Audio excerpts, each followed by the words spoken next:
እውነቱን ማወቄ ነው ሰይጣን ያስባለኝ። ምን አለ አሁን እንኳን ዝም ብትይ? እያመማችሁ አይደል? ይሄ ሚስጥር እዝራ ማወቅ የለበትም። እባካችሁ ልጆች፣ ይሄ ሚስጥር ካወቀ እዝራ በጣም ነው የሚሰበርብኝ።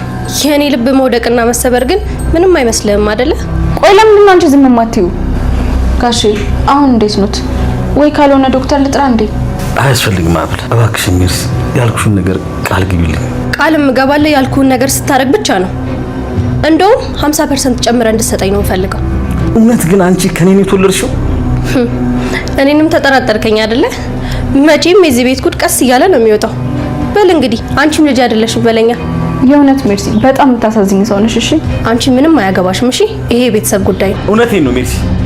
ይሄንን ነገር ለዝራት ነገር እኔ ራሴን ያንቄ እንገልሽ። ይሄን ያክል ለሱ ትጠነቀቃለህ ማለት ነው? አዎ እጠነቀቅለታለሁ። እዝራ ማለት ለኔ ምትክ የሌለው ልጄ ነው። ስለዚህ አንቺ የወለድኩሽ ብትሆኝም የሱን ያክል ግን አትሆኝልኝም እያልከኝ ነው? ምን ሆናችሁ? አባዬ ደህና ነው አይደል? ቆይ የተፈጠረ ችግር አለ እንዴ? እዝራ ምንም ችግር የለም፣ ምንም አልተፈጠረም። በቃ ጋሽ ወደ ሳሎን እንሂድ አይደል?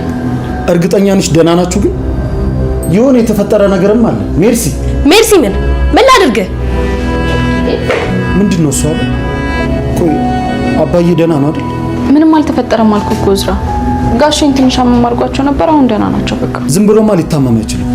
ምን አድርገው ነው አባዬ? ንገረኝ፣ ምን አድርጋ ነው? እስኪ አንተ እንኳን ነገር አብርድ። ምንድነው ፈጥኖ እንደዚህ ትግ ማለት? ምንም ችግር የለም ልጄ፣ አሁን በጣም ደህና ነኝ። ይኸው ሰማችሁ አይደል? አሁን ደህና ናቸው። ለማንኛውም ሳሎን እንግዳ አለ። እንግዳ? የምን እንግዳ? ኩኩሻ ወደ ቤት መጣለች። ማለቴ ቢኒያም ፍቅረኛ። በዛውም ሳሎን እንሂድና አንቺ ልትተዋወቅሻለች። አንቺ ደግሞ ማለሽ? አቤት፣ እኔ ነው እያናገርሽኝ ያለሽ? እና ካንቺ ውጪ ሌላ ሰው እዚህ አካባቢ አለ? ምን ሰራሽ? ማን ያመጣሽ? አልገባኝም። ቆይ ከዚህ በፊት እኔን ታውቂኛለሽ? ማታውቂውን ሰው እንደዚህ ነው የምታናግሪው? ይቅርታ ኩኩሻ፣ ጥለንሽ ጠፋን አይደል? ድሮም የሱ እንግዳ እንደሆንሽ ጠርጥሬያለሁ። ለምን ስርዓት አይኖርሽም? ኩኩሻ አቤት። ኩኩሻና ሀብል ምናልባት በዘነቡ በኩል ይመስላል በደንብ እንደሚተዋወቁ አይተናል ማለት ነው። ሌላው ነገር ደግሞ ኩኩሻ እዝራ እዛጋ ወደ ቤት እንሄድና የቢኒን ታናሽ እህት ታገኘታለሽ፣ በተደጋጋሚ ወንድሟን እየጠየቀችኝ ነው የሚለውን ነገር ሲነግራት አስከትሎ አንድ ያላት ነገር አለ። በዛውም ከባለቤቴ ጋር አስተዋውቅሻለሁ ሲላት ስሟ ሀብል ነው አይደል የሚለውን ነገር ጠይቃለች ማለት ነው። ያ ማለት እዛ ጋር ዘነቡ አሁን ላይ እሷን እያሰራቻት ያለችው ድራማ ስሟ ሀብል እንደሆነ አድርጋ ነውና እዚህ ጋር ደግሞ የእዝራ ባለቤት ስሟ ሀብል መሆኑ ትንሽ ያጠራጠራት ይመስል ነበር ማለት ነው። አሁን ላይ ደግሞ ወደ ቤት መታ ከሀብል ጋር ሲገናኙ በደንብ ይተዋወቃሉ ማለት ነው። ምናልባትም ከዚህም በኋላ ስላለው ነገር ሲያወሩ እዛ ጋር እያደረጉት ያለው ነገር ወይ ደግሞ እየተጫወቱባት ያሉት ሴት የሀብል ትክክለኛ እናት መሆኗን ትረዳለች ማለት ነው። በእርግጥ ኩኩሻ ይሄንን ነገር እንድታስብ ወይ ደግሞ ነገሮችን እያገናኘች እንድታገናዝብ የሚያደርግላት ነገር ዛሬ ላይ የተፈጠረ ይመስላል ማለት ነው። ዘነቡ ኩኩሻን መንገድ ላይ አግኝታ ከእዝራ ጋር ቆማ ስታወራ ከዚህ ሰውዬ ጋር የነ የምትታወቂው ለምንስ ነው ከሱ ጋር የምታወሪው? ስለኔ አንድ ነገር ከጠየቀሽ ምንም ነገር እንዳትዩ ብላ ኩኩሻን አስጠንቅቃት ነበር የሄደችው። ኩኩሻ ደግሞ የዘነቡ እንደዛ መደነባበርና እዝራ ስለሷ እንዲያውቅ ያለመፈለጓ ጥያቄ ፈጥሮባት ነበርና ምናልባት ከዚህም በኋላ ለካ የዚህኛዋን የሀብልን ታሪክ ወስዳ ለኔ ሰታኝ ነው የሀብልን እናት እንድናጭበረብር ወይ ደግሞ እንድንጫወትባት እያደረገችኝ ያለችው በሚለው ምናልባት ኩኩሻ ከዚህም በኋላ እውነቱን የምትናገርበት ጊዜ የደረሰ ይመስላል ማለት ነው። ሌላው ነገር ደግሞ የአጸደ ነገር ነው። አጸደ አሁን ላይ ይሄንን ታሪክ ስትሰማ እሷ በጣም ደስተኛ ሆናለች ማለት ነው። ምንም እንኳን ከዘነቡ ጋር ባይግባቡም ከዘነቡ ጋር ጸብ ቢሆኑም ግን ደግሞ ዘነቡ እየሰራች ያለችውን ነገር ስታይ በጣም ደስተኛ ሆና ከሷ ጋር መስራት እንደምትፈልግ ይሄንን ታሪክ ስላወቀች እሷም የሆነ ድርሻ እንዳላትና ያን ድርሻ የማይሰጧት ከሆነ ታሪኩን እንደምታበላሽባቸው ነው አሁን ላይ እየነገረቻት ያለችው ማለት ነው። ግን ደግሞ እዛ ጋር ዘነቡና አጸደ ይሄንን ነገር ሳያሳኩት ወይ ደግሞ የተስገበገቡበትን ሀብት ሳያገኙ ኩኩሻ እውነቱን ልትናገር ትችላለች ማለት ነው። ምናልባትም ኩኩሻ እዛ ጋር የቢኒ ታናሽ እህት ያለችበት ሁኔታ ያሳዝናታል። እዚህ ጋር ደግሞ እዝራ እሷን ለማሳከም ደፋ ቀና እያለ ነው። ምናልባትም ኩኩሻ ስላለው ነገር ያለውን ነገር እያገናኘች የዚችኛዋ የሀብል ታሪክ ላይሆን ይችላል፣ የስም መመሳሰል ሊሆን ይችላል የሚለውን ነገር ብታስብ ራሱ ምናልባትም አንድ ቀን ቁጭ ብሎ ከእዝራ ጋር ስለ ሀብል ታሪክ ትክክለኛ እናቷ እንዴት እሷን ጥላ እንደጠፋች ስላለው ነገር ሁሉ ሲያወሩ ምናልባትም ኩኩሻ እዛ ጋር እያደረገች ያለችውን ነገር ታቆማለች ማለት ነው። በእርግጥ አሁን ላይ እሷ በጣም አዝናለች። ቢኒ በመሞቱ ልቧ በጣም ተሰብሯል። እዛ ጋር ዘነቡ የነገረቻት ነገር አለ። እቺን ሴት ካጭበረበርን ይሄን ያክል ገንዘብ እናገኛለን የሚለውን ነገር ነግራት ነበርና እውነት ኩኩሻ ከዚህም በኋላ ይሄንን ነገር ትቀጥልበታለች ብለን እንዳናስብ በመጨረሻም ከሀብል ጋር በደንብ እንደሚታወቁ ምናልባትም አይታወቅም። ከዚህም በፊት የልብ ወዳጅ ጓደኛሞችም ሊሆኑ ይችላሉና ኩኩሻ ደግሞ እንደዛ ጓደኛዋን የምትክድ ጓደኛው ላይ የምትጫወት አይነት ሴት አይደለችምና እዛ ጋር ዘነቡ ያቀደችው ነገር አይሳካላትም ማለት ነው። በእርግጥ ዘነቡ ሌላ እየቆፈረች ወይ ደግሞ እያጣራች ያለችው ነገር የሀብል አባት ነው ማለት ነው። እዚህ ጋር የሀብል እናት ሀብታም እንደሆነች እሷም የተወሰነ ገንዘብ እንዳላት አይታለች። የእሷን ብቻ መውሰድ አልነበረም እሷ የፈለገችው የሀብል ትክክለኛ አባት ሀብታም ነው ወይስ አይደለም የሚለውን ነገር ስታጣራ ነበርና ዛሬ ላይ ደግሞ ታዋቂ ዶክተር እንደሆነ ሀብታም እንደሆነ ስትሰማ እሷ በጣም ደስተኛ ሆናለች ማለት ነው። ያ ማለት እሱንም ፈልጎ ከሀብል ጋር ያገናኛሉ። ሀብል ትክክለኛ ልጄ ናት በሚል የሀብል አባት ዶክተር የተባለው ለልጁ የሆነ ድርሻ ከሰጠ በዛ በኩል ነበር ዘነቡ ከሱም የሆነ ነገር ለመውሰድ የፈለገችው ማለት ነው። ግን ደግሞ አሁን ላይ ይሄ ነገር የመሳካት እድሉ በጣም ጠባብ ነው ማለት ነው።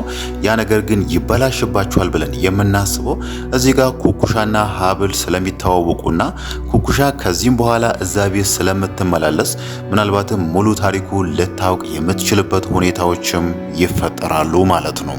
ሌላው ነገር ደግሞ ስለ ሜርሲ ነው። ሜርሲ አሁን ላይ የሷን የአክሲዮን ድርሻ በእርግጥ እዛ ጋር እስከንድር በተናገረው መሰረት አንቺ ምንም ድርሻ የለሽም፣ እናትሽ ላንቺ ምንም አይነት ድርሻ ትታ አልሄደችም የሚለውን ነገር ተናግሮ ነበርና እዚህ ጋር እሷ መጀመሪያ ላይ የፈለገችው የኔ የአክሲዮን ድርሻ አለኝ ያንን የአክሲዮን ድርሻዬን ለአጸደ እሰጣለሁ ብላ ነበር ያሰበችው።